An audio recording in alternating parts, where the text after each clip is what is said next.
ये कहानी मैथ्यू नाम के एक लड़के के ऊपर आधारित है जो अपनी बोरिंग लाइफ से परेशान होकर एक गर्लफ्रेंड बनाना चाहता है और उसके साथ दिन रात घपाघप करना चाहता है। पर इसी बीच उसकी मुलाकात एक घपाघप स्टार से होती है और फिर इसके बाद मैथ्यू के साथ आगे क्या होता है ये हम आज की इस एक्सप्लेनेशन में देखने वाले हैं। बढ़ते हैं एक्सप्लेनेशन की तरफ। फिल्म का नाम है द गर्ल नेक्स्ट डोर और ये फिल्म 2004 में रिलीज हुई थी। मूवी की शुरुआत में हम मैथ्यू नाम के एक लड़के को देखते हैं जो पढ़ाई में बहुत अच्छा होता है, पर इतना होशियार होने के बाद भी वो बहुत बोरिंग था, जिस वजह से कॉलेज की कोई भी लड़की उसमें इंटरेस्ट नहीं लेती थी। ये मैथ्यू का आखिरी साल था और वो अपनी हायर एजुकेशन की फीस के लिए स्कॉलरशिप लेने की तैयारी कर रहा था। पर मैथ्यू इन सबसे भी खुश नहीं था क्योंकि उसने आज तक कुछ ऐसा नहीं किया था जिससे वो बाद में याद रख सके और उसने अपनी पूरी जिंदगी सिर्फ पढ़ाई करने में ही निकाल दी थी। इसलिए एक दिन मैथ्यू डिसाइड करता है कि अब से वो भी वही चीजें करेगा जो उसके साथ के लोग कर रहे थे, जैसे लड़कियां पटाना और घपाघप कर। मैथ्यू के घर के बगल में डैनियल नाम की एक बहुत ही खूबसूरत लड़की रहने के लिए आती है। डैनियल इतनी ज्यादा खूबसूरत थी कि वो दिखने में किसी सुपर मॉडल से कम नहीं लग रही थी।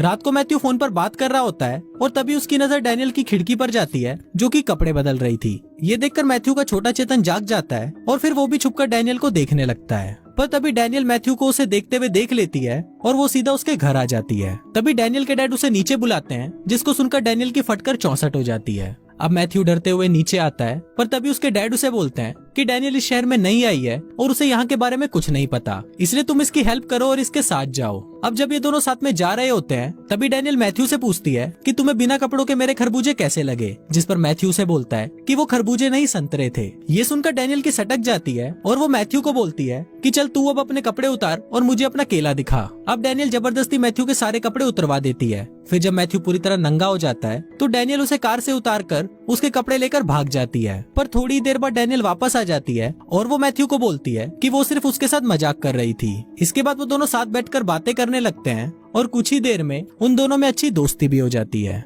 अगले दिन जब मैथ्यू क्लास में पढ़ रहा होता है तो डैनियल वहाँ कर उसे क्लास से बाहर बुला लेती है। फिर वो दोनों मस्ती करने के लिए वहाँ से चले जाते हैं और पूरे दिन साथ में बकचोदिया करने के बाद शाम को वो दोनों चुपके से किसी के स्विमिंग पूल में जाकर साथ में नहाने लगते हैं। फिर वो दोनों वहाँ पर किस करने ही वाले होते हैं, पर तभी मैथ्यू को रियलाइज होता है कि ये पूल उसके प्रिंसिपल का है, इसलिए वो तुरंत ही वहाँ से भाग जाते हैं। इसके बाद ये दोनों मैथ्यू के फ्रेंड की एक पार्टी में जाते हैं, जहाँ पर डैनियल को देखते ही मैथ्यू के दोस्त बौखला जाते हैं और वो डैनियल को इम्प्रेस करने की कोशिश में लग जाते हैं। पर इस बार मैथ्यू डिसाइड कर चुका था कि डैनियल को घोड़ी तो वो ही बनाएगा, इसलिए वो डैनियल के पास आता है और उसको सबके सामने ही किस करने लगता है। अब डैनियल को किस करने के बाद मैथ्यू को ऐसा फील हो रहा था कि अब जॉनी सिंस का बाप तो वो ही है। पर तभी उसका एक चोमू दोस्त उसके पास आता है और उसे बोलता है कि भाई तू जिसे मियां कुमारी समझ रहा है वो तो मियां खलीफा है और लोग उसकी वीडियोस देखकर अपनी टंकी खाली करते हैं। अभी सुनकर मैथ्यू का दिल टूट जाता है और वो निराश होकर वहाँ से जाने लगता है। पर तभी उसका दोस्त उसे बोलता है कि अगर ये घपाघप स्टार है तो क्या हुआ, तुझे तो इस चीज का फायदा उठाना चाहिए और तू जो चाहे उसके साथ कर सकता है। अभी सुनकर मैथ्यू सीधा डैनियल के पास जाता है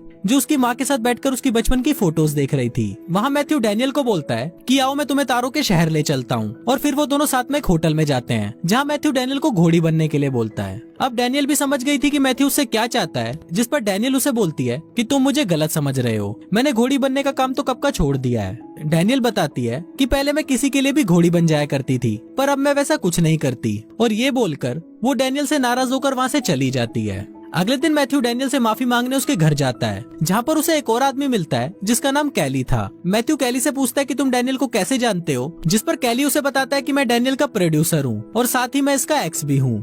अगले दिन मैथ्यू जब कॉलेज जा रहा होता है तो वो वहाँ पर देखता है कि कैली लड़कियों के साथ फ्लर्ट कर रहा है। तभी कैली वहाँ पर मैथ्यू को भी देख लेता है और वो उन लड़कियों के सामने मैथ्यू की तारीफ करने लगता है। इसके बाद मैथ्यू कैली के साथ बैंक जाता है, जहाँ वो बताता है कि ये एक स्टूडेंट एडवाइजर है। दूसरी तरफ हम डैनियल को देखते हैं जिसको अपने आप में ही गिल्ट फील हो रहा था कि कभी भी वो बदल नहीं सकती और ना ही कभी वो एक नॉर्मल लाइफ जी सकती है, इसलिए वो कैली के साथ वापस लास वेगस चली जाती है। अब यहाँ मैथ्यू भी डैनियल से प्यार करने लगा था, इसलिए वो डिसाइड करता है कि वो डैनियल को वापस लेकर आएगा और इसके लिए वो भी अपने छपरी दोस्तों के साथ लास वेगस के लिए निकल जाता है। वहाँ पहुंचकर मैथ्यू देखता है कि डैनियल बिना कपड़ों के ही सबके सामने डांस कर रही है, जिस पर वो उसे समझाता है कि तुम्हें ये सब करने की कोई जरूरत नहीं है। पर तभी वहाँ पर कैली आ जाता है और वो मैथ्यू को अपने साथ ले जाकर उसे धमकाने लगता है। वो मैथ्यू को बोलता है कि तुम डैनियल को उसका काम करने से रोक रहे हो और अगर वो ये काम नहीं करेगी तो मैं कमाऊंगा कैसे।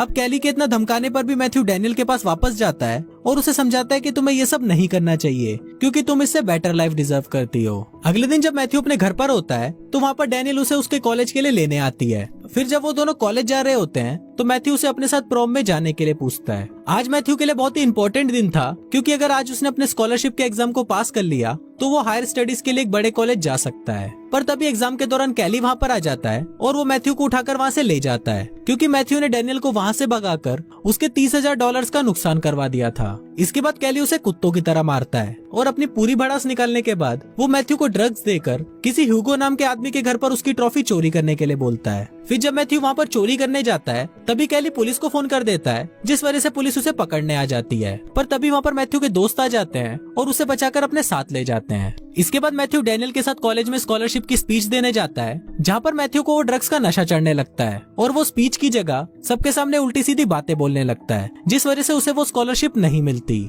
इसके बाद जब मैथ्यू बैंक जाता है तब उसे पता चलता है कि उसने जो कंबोडियन स्टूडेंट के लिए $25,000 का फंड रेज किया था वो कैली वहाँ से स्टूडेंट एडवाइजर बन के ले गया है। ये सुनते ही मैथ्यू शॉक्ड हो जाता है और वो ये बातें अपने दोस्तों डैनियल को बताता है, जिसके बाद वो सभी मिलकर कैली को सबक सिखाने का प्लान बनाते हैं। फिर मैथ्यू और डैनियल दोनों ह्यूगो के पास जाते हैं, जो कि कैली की तरह ही एक प्रोड्यूसर था। वहाँ मैथ्यू ह्यूगो को सारी बातें बताता है और उसकी ट्रॉफी भी उसे वापस कर देता है। फिर वो ह्यूगो को बोलता है कि अगर आप हमें $25,000 दोगे तो हम आपको दुनिया का सबसे बढ़िया घपाघप वाला वीडियो बना कर देंगे। ये सुनकर ह्यूगो भी खुश हो जाता है और वो उनको पैसे देने के लिए राजी हो जाता है। अब सब लोग मिलकर वीडियो बनाने में लग जाते हैं, जहाँ डैनियल भी अपने कुछ दोस्तों को बुलाती है जो कि उसी की तरह घपाघप स्टार थी। इसके बाद ये लोग साथ में प्रॉम में जाते हैं, जहाँ पर सभी लोग सिर्फ उन्हें ही देख रहे होते हैं। तभी वहाँ पर मैथ्यू के कुछ क्लासमेट्स आते हैं और उसको बोलते हैं कि ये लड़कियां तो घपाघप स्टार हैं, जिस पर मैथ्यू उनसे पूछता है कि क्या तुम इनके साथ काम करना चाहोगे। अब ये सुनकर वो लोग बहुत खुश हो जाते हैं और वो मैथ्यू को हाँ बोल देते हैं। अब ये सभी लोग मिलकर उसी रात वीडियो शूट कर लेते हैं और अगले दिन जब मैथ्यू अपने घर आ रहा होता है तभी उसके पास उसके दोस्त का कॉल आता है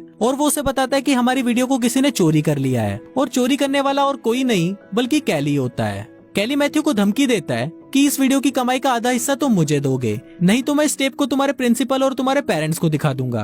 पर मैथ्यू उसे मना कर देता है, जिस पर वो उस टेप को सबको दिखा देता है। पर जब वो वीडियो स्टार्ट होता है तो हम देखते हैं कि वो सिर्फ घपाघप के एजुकेशन वाला वीडियो होता है, जिसको देखकर सभी लोग मैथ्यू की बहुत तारीफ करते हैं। अब ये टेप ऑफिशियली रिलीज कर दिया जाता है और देखते ही देखते ये टेप मार्केट में बेस्ट सेलर बन जाती है। अब मैथ्यू के पास बहुत सारे पैसे आ गए थे, जिससे वो अपनी यूनिवर्सिटी की फीस भी भर देता है और वो उस कंबोडियन स्टूडेंट को भी स्कॉलरशिप दे देता है। मैथ्यू बाकी बचे हुए पैसों से अपने लिए गाड़ी खरीद लेता है और वो कैली को एक एक्सपेंसिव गिफ्ट भी देता है, जिससे वो दोनों अच्छे दोस्त बन जाते हैं। लास्ट में मैथ्यू और डैनियल भी साथ में खुशी खुशी रहते हैं और कुछ इसी तरह से ये फिल्म यहीं खत्म हो जाती है।